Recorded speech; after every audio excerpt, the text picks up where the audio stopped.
Hello and welcome back to the channel. In this episode of the Hardware Review Series, we're taking a look at the VRInsight A320 overhead panel.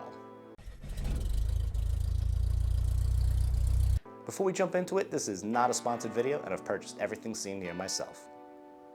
Just over a year or so ago, I started my search for overhead panels for the original rig, originally searching for a Boeing 737 overhead.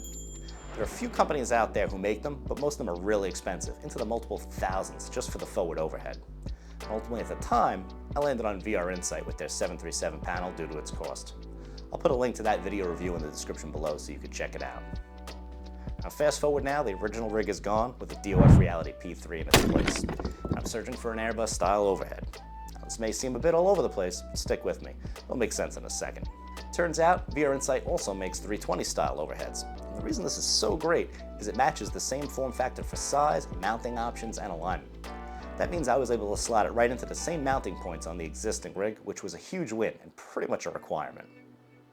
The 320 overhead took about 2 weeks to arrive from ordering and came well packaged. Its all metal construction weighs about 7 pounds. It comes with 2 legs that can attach to the sides, which allow it to sit on a desk, or you can attach it to a standard Visa mount. This allows plenty of mounting flexibility to either custom make a mounting solution or use a tall monitor arm to mount it. The switches and push buttons all feel of good quality. The buttons are just a traditional push button though, not the latching switch we see on the Airbus. The unit is also not backlit, which I really wish it was. Not only does backlighting make night flying that much cooler, but it also will be functional as it's difficult to find the specific button or switch that you need to see in the dark. And now the buttons themselves are lit up and have multiple zones to somewhat match the colors of the Airbus. The way VRInsight did this is by placing Airbus-looking stickers over the lit-up buttons. This gives it the Airbus look, while I'm sure it's keeping the cost down. There's also substantial light bleed around the buttons, so that's something to note as well. Something else that stood out to me is how they did the front face of the overhead.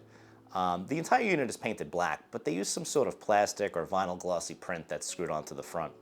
Now it's functional, but I feel like this could have been done a little bit better. To draw comparisons, they did something similar on the 737 overhead, but it's not glossy and seems to look a lot better, at least to me. The overhead is compatible with all the popular add-ons and sims via SPAD. I've never used the stock software from VRInsight, so I can't really speak to that. From looking at it, it seems pretty dated. Even on VRInsight's website, which seems to be down at the moment, they listed using SPAD to be compatible with MSFS 2020. There's snippets already available to essentially plug and fly for the fly-by-wire and the Phoenix.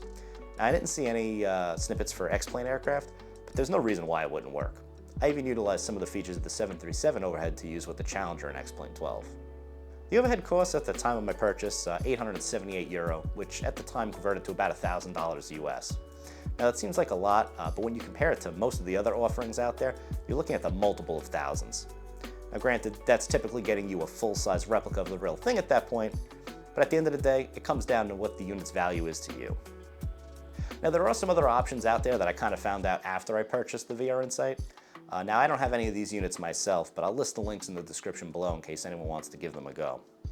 I'll list them off really quick. We have Java Simulator, the A320 Mini Overhead by Mad Monkey, Scholarky's Desktop Line Overhead, and Flight Sim PM. If anyone knows of any others, let me know in the comments below. And at the end of the day, the VRInsight overhead is certainly functional, but there are some compromises here.